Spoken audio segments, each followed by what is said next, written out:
As both a pianist and a composer, Herbie Hancock has remained a jazz legend for well over 40 years. Far from being a jazz purist, however, he's become one of contemporary music's innovators and interpreters, encouraging the use of new technology to create new sounds and musical techniques. His use of scratching on the record Rocket went on to inspire a whole new generation of hip-hop and dance music artists. Described by Quincy Jones as a 360-degree musician, Aurora Gunn's film looks at the different aspects of Herbie Hancock's musical life, from the early days, playing with Miles Davis, to changing the face of both jazz and pop with recordings such as Headhunters and Future Shock. Despite an eclectic career ranging from Oscar-winning film scores to platinum albums, Herbie Hancock's first loyalty remains to the acoustic piano.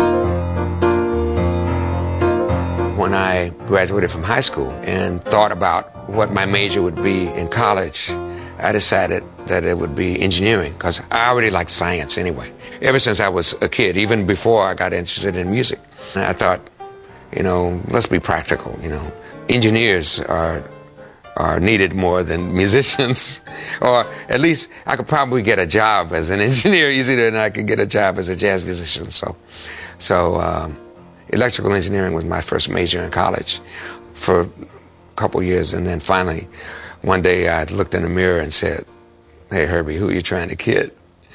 And then I changed my major to music composition.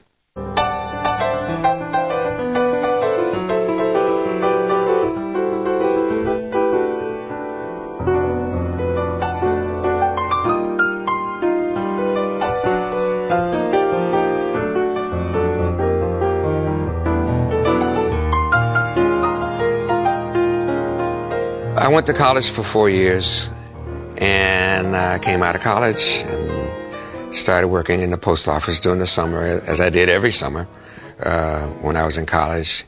But then, of course, when September rolled around and everybody else went back to school, I was home with my parents and just sat by the phone waiting for people to call me for gigs, and I would have gigs sometimes. But December of that year, the end of December, the week of New Year's, I got a call from a club owner that I knew, and he said, "Hey Herbie, how would you like to work with the Donald Byrd Pepper Adams group?" I said, "You're kidding."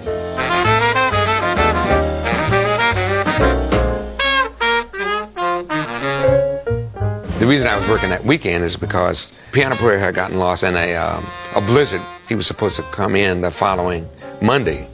Anyway, when he came in that following Monday, he got fired, and I was hired to permanently join the group. Of course, Donald had to call my parents and ask their permission, so he called my mother and said, "Yes, Mrs. Hancock, yes, I'll take care of your son," because I had to move to New York.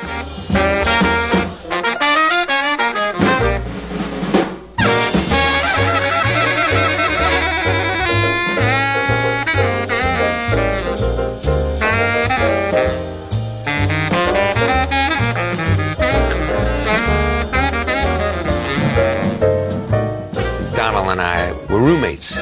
He was like an older brother to me. He really weaned me into what New York was about.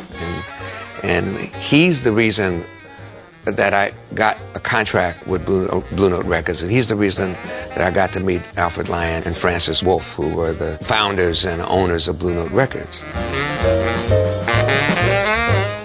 Blue Note Records at that time had all the young lions, Lee Morgan, Freddie Hubbard, Wayne Shorter, they were all on Blue Note.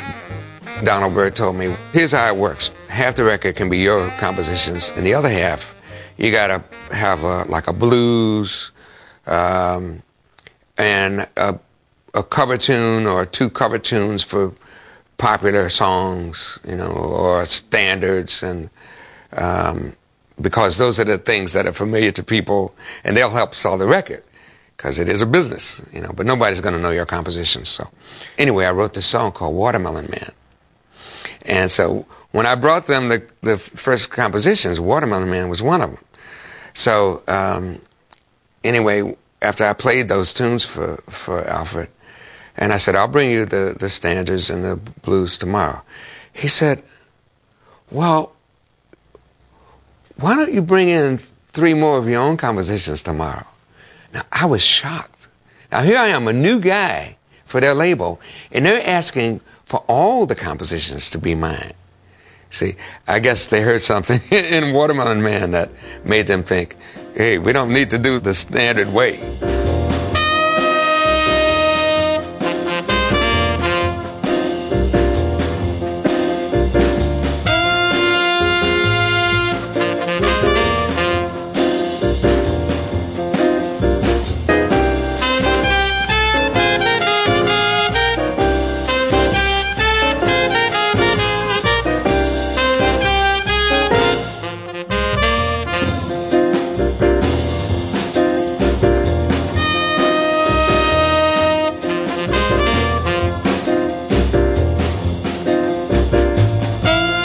I wanted to write something that came from my own experience as an African American, but I couldn't relate.